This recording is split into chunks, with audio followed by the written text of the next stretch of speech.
اور یہ پھر لوٹیں گے اس ملک کو. تو میں نے آخر میں آج آپ سب کو یہ آج فیوچر کے اپنے لیڈرز آپ سب بیٹھے ہوئے ہیں, میں نے یہ آپ کو کہا کہ یہ آپ کا مستقبل ہے. کئی لوگ اس وقت میں دیکھتا ہوں تقریباً مجھے تو بڑا افسوس ہوا, میرے خیال میں 1,70,000 پاکستانی باہر چلے گئے ہیں پچھلے 7 مہینے کے اندر, اور بڑی تیزی سے لوگ باہر جا رہے ہیں. یہ باہر جانا پڑھ کے, تعلیم سیکھ کے, جاب ایکسپیرئنس کر کے, لیکن واپس آنا آپ کے لیے بڑا ضروری ہے. دیکھیں, آپ کو اس ملک کے لیے سٹرگل کرنی چاہیے بجائے باہر بھاگ جانے کے. جب تک آپ اس ملک کے اندر جدوجہد نہیں کریں گے, آپ اپنے ملک کو نہیں بچا سکیں گے. اللہ نے آپ کو ایک ایسا ملک دیا ہے, آپ کو کسی کو اندازہ نہیں ہے. مجھے اندازہ ہے, میں پہلے تو سارا پاکستان پھرا ہوا ہوں, دوسرا میں 3.5 سال اقتدار میں رہ چکا ہوں. اس ملک کو اللہ نے کسی چیز کی کمی نہیں دی. ہمیں صرف ایک ہی مسئلہ ہے, ہمارے ملک میں انصاف نہیں ہے. اور اس کے اوپر حضرت علی کا قول ہے کہ کفر کا نظام چل جائے گا, لیکن ناانصافی اور ظلم کا نظام نہیں چل سکتا.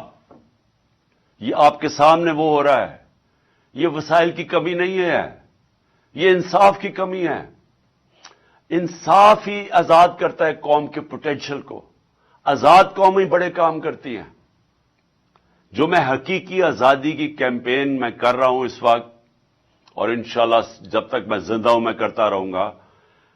ہم نے اگر اوپر آنا ہے, ہم نے اپنے آپ کو آزاد کرنا ہے, اور آزادی سب سے پہلے انصاف سے ملتی ہے. ہمیں اس ناانصافی کے خلاف سب کو آواز بلند کرنی ہے. آپ کو اللہ نے آپشن نہیں دی نیوٹرل رہنے کی, چپ کر کے گھر میں بیٹھنے کی. آپ کو اس نے اجازت ہی نہیں دی. انسانوں کو تو اس نے کہا ہوا ہے اللہ نے کہ انسان کا تو بڑا درجہ ہے. انسان یہ نہیں آپشن وہ کر سکتا کہ اچھا جی اور کوئی آ کے اگر ملک میں ناانصافی ہے تو لوگ جدوجہد کریں گے, میں آرام سے چپ کر کے گھر میں چوڑا ہو کے بیٹھوں گا. وہ معاشرے مر جاتے ہیں. جو معاشرہ ظلم اور ناانصافی کا مقابلہ نہیں کرتا وہ مر جاتا ہے. ایرسٹوٹل 2500 سال پہلے اس نے کیا کہا تھا؟ اس نے کہا تھا اگر معاشرہ میں ناانصافی ہوگی, سارے شہری نکل کے ظلم کے اور ناانصافی کے خلاف کھڑے ہو جائیں گے. سب شہری کھڑے ہو جائیں گے. لیکن اس نے کہا سوائے 2 طبقوں کے. ایک وہ طبقہ نہیں کھڑا ہوگا جو کہ بزدل ہے. وہ ڈرے گا کہ میرے اوپر کیس ہو جائے گا, FIR ہو جائے گی, وہ یہ ہو جائے گا, وہ ہو جائے گا, میں مر جاؤں گا, مجھے یہ ہو جائے گا. ایک تو وہ بزدل طبقہ نہیں نکلے گا, اور دوسرا خود غرض, جس کو صرف اپنی پڑی ہوئی ہے کہ میرا تو جی اچھا بھلا گھر چل رہا ہے, میری تو فیکٹری چل رہی ہے, میں کیوں جرام نکلوں. یہ جو 2 طبقے اگر ان کی ایک عوام کے اندر زیادہ اکثریت بن جاتی ہے, بلکہ اکثریت بن جاتی ہے, تو وہ معاشرے ختم ہو جاتے ہیں. زندہ معاشرے ہمیشہ ظلم و ناانصافی کے خلاف جہاد کرتے ہیں. اس لیے جو میری یہ جو حقیقی آزادی کی میں جو نکلا ہوا ہوں تحریک چلانے کے لیے, اس کو میں جہاد کہتا ہوں. اس کے اندر جو بھی ہو جائے, یعنی انسان کے اوپر جان کی بھی قربانی دینے پڑے تو اللہ نے تو بڑا عظیم رتبہ دیا ہوا ہے. جو کہ اپنی آزادی کے لیے لڑتا ہے اس کو تو اللہ نے شہادت کا رتبہ دیا ہوا ہے. اس لیے میں آپ سب کو آخر میں یہ کہنا چاہتا ہوں کہ وہ پاکستانی, وہ آدمی جس کو اللہ سب کچھ دے,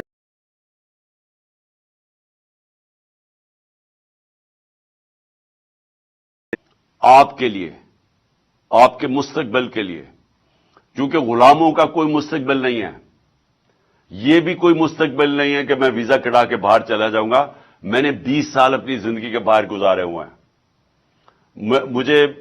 میں تو سٹار تھا, مجھے تو ہر قسم کا جو معاشرہ تھا وہ اپناتا تھا, کیونکہ سب سٹار کے ساتھ ملنا چاہتے ہیں. میرا تو بہت بڑا نام تھا. لیکن ایک دفعہ بھی میں نے یہ نہیں سوچا کہ میں پاکستان کے علاوہ کوئی اور ملک کو اپنا گھر بنانا چاہتا ہوں. کیونکہ انسان دیکھیں، پھر سے یاد رکھیں، انسان کا ایک بڑا مقصد اللہ نے پیدا کیا ہوا ہے. جانور جو ہوتا ہے وہ جانور بھی کھاتا پیتا ہے، بچے پیدا کر کے مر جاتا ہے. تو اگر انسان کا وہی مقصد رہ گیا کہ میں اپنی ذات میں بھی کھا پی کے بچے پیدا کر کے مر جاؤں، تو آپ میں جانوروں میں تو کوئی فرق نہیں رہا. انسان کا رتبہ تب ہے جب اس میں انسانیت ہے، جب وہ اپنا مقام پر مخلوقات ہوں.